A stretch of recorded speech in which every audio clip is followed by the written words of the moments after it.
Olá, queridos irmãos, sejam todos bem-vindos a mais um momento Perguntas e Respostas segundo o Espiritismo. Eu sou a Lene Souza e vou responder as perguntas de hoje. Que a paz e o amor de Jesus envolva a todos, hoje e sempre. Pergunta número 1.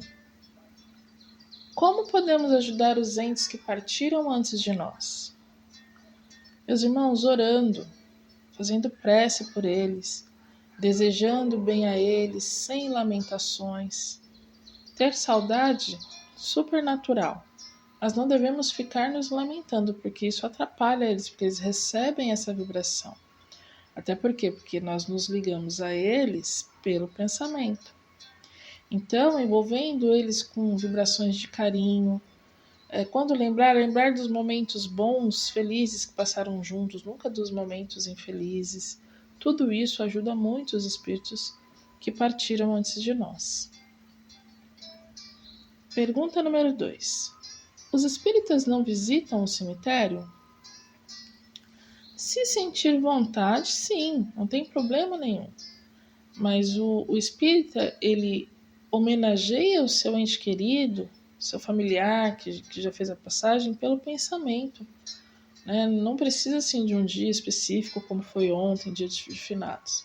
Né? Ele sempre vai homenagear quando ele lembrar dele. Né? A doutrina espírita ela não é contrária às homenagens do dia de finados, de outras religiões, de maneira nenhuma. Só salientamos que, pelo bem dos espíritos, que essa homenagem seja sincera, né? E não apenas convencional. Porque é dia eu vou lá no cemitério levar uma flor, mas às vezes nem tá com aquele sentimento, não faz uma prece realmente do coração para aquela pessoa. Né? Por quê? Porque o espírito se liga a nós pelo pensamento, então ele saberá se é por convenção ou se é por sentimento. Né? Então que seja sempre envolvendo-os com amor, com carinho. Pergunta número 3. Será que os espíritos gostam das homenagens do dia de finados? Então, conforme está lá no livro dos espíritos, nesses dias os cemitérios ficam cheios. Né? Muitos espíritos vêm porque às vezes sabem que o familiar está ali. Né? E eles se alegram com a lembrança dos parentes, dos amigos, sim. Então, se eles estão felizes, eles ficam mais felizes ainda. Se eles estão infelizes, eles se alegram. Né? É algo que faz brotar neles ali uma alegria. Até porque tem espíritos que só são lembrados nesta data. Então, sim, eles gostam de receber homenagem daqueles que ainda estão aqui encarnados. Mas nos lembremos que basta levar o pensamento a eles, desejar o bem, envolver eles com vibrações de amor, de carinho, e eles sempre estarão felizes com esse pensamento de quem aqui ainda está. Pergunta número 4. O que acontece com o espírito que é abortado? O espírito que é abortado, ele sempre vai passar aí por um sofrimento, né? Mas ele volta ao plano espiritual e ele vai estar ao cuidado, né? Sobre o cuidado dos espíritos amigos. A mãe, quando ela interrompe uma vida, ela não está só interrompendo ali a vida do espírito, né? Ela está interrompendo também os combinados que foram feitos lá no plano espiritual, né? Os tratados espirituais com aquele espírito que ia reencarnar. Então, as consequências disso são das mais variadas, tanto para o espírito que foi expurgado, né? Quanto para a mãe, porque esse espírito ele pode depois se revoltar, virar um obsessor da mãe, jogar nela toda essa carga de revolta. Então, é muito sofrido. É muito sofrido para o espírito e também muito sofrido para a mãe que pratica. Pergunta número 5. Como conviver com pessoas que não gostam da gente? Meus irmãos, exercendo a paciência. E a paciência ela é uma prova difícil, viu? Mas é isso, é exercer a paciência. O fato da pessoa não gostar da gente também não quer dizer que a gente também não tem que gostar dela. Né? O importante é o quê? Faça a sua parte. Você que tem mais consciência, faz a sua parte, evita desentendimentos, seja educado, seja respeitoso, seja cortês com a pessoa, não leve eventuais ofensas para o coração, sabe? Passa por cima. Por mais difícil que seja, às vezes, essa convivência, você agindo de uma forma mais íntegra, você vai ver que lá na frente, o quanto você vai ganhar. Né? Você vai ver o quanto que você ganhou agindo assim. Não esquece que tudo aquilo que a gente planta, a gente colhe. Pergunta número 6. Às vezes preciso contar mentiras para me safar de problemas grandes, mas fico com a consciência pesada depois.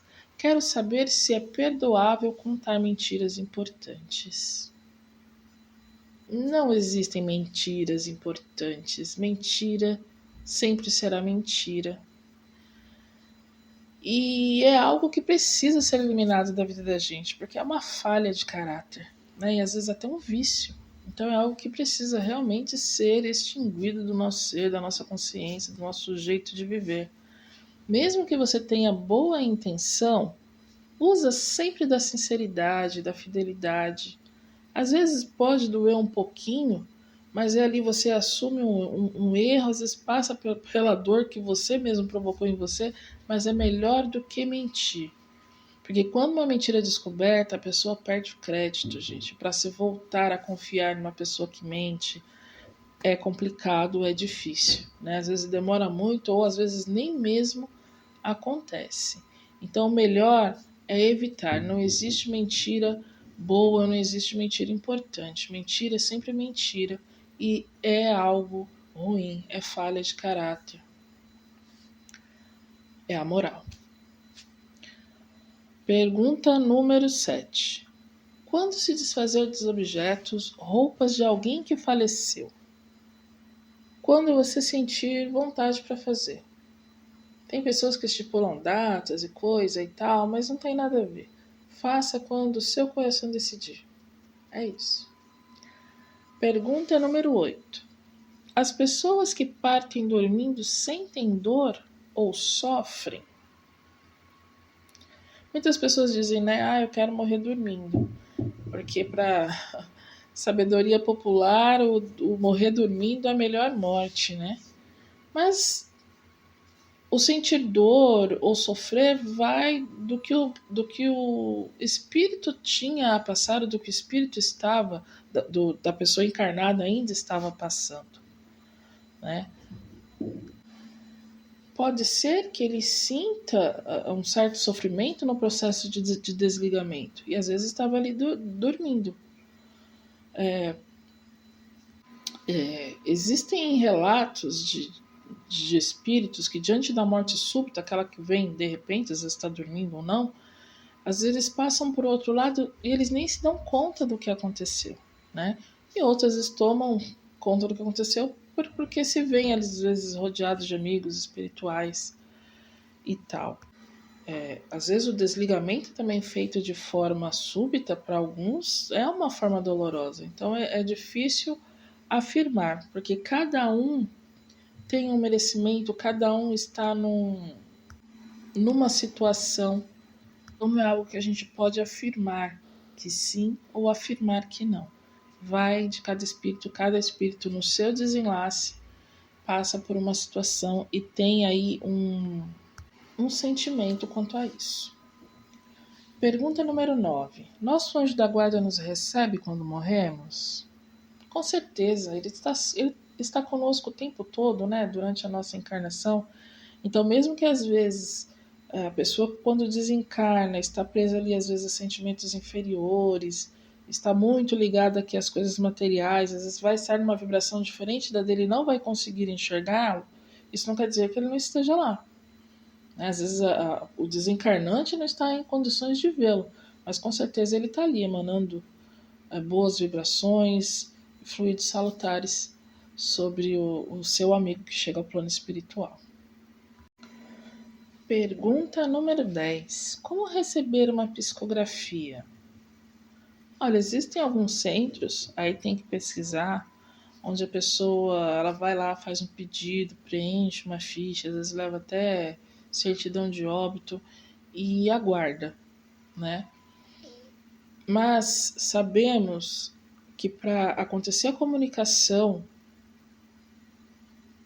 o espírito ele tem que ter essa permissão, né? Ele tem que estar preparado, eles têm que estar em condições para isso. Há muitos fatores que envolvem, não é simplesmente só o encarnado querer receber uma comunicação do espírito, né? Às vezes ele ainda não está preparado, às vezes ele não está em condições, às vezes ele não acha um médium compatível para que com ele, que tem ali uma mesma vibração, uma sintonia onde ele possa fazer a coisa, a comunicação dos espíritos para o plano aqui dos encarnados, gente, não é algo fácil como nós imaginamos ser, tá? São coisas que requer estudo de casos, de probabilidades, de muita coisa. É que nós não temos a mínima ideia do quão é difícil e o quão tem que ser planejado para que isso aconteça. Como dizia o nosso Chico Xavier,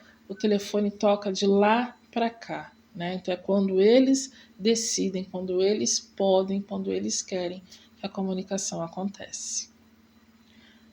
Meus irmãos, por hoje é só, então terminamos aqui o momento perguntas e respostas. Se ficou alguma dúvida, por favor, nos procurem. Nós ainda somos estudantes, então às vezes nem sempre as respostas estarão às vezes certinhas ou conforme as pessoas querem recebê-las, mas qualquer contestação, por favor, nos procure. Estamos aí todos aprendendo ainda, caminhando um pouquinho. Que Jesus abençoe a todos. Até o próximo estudo.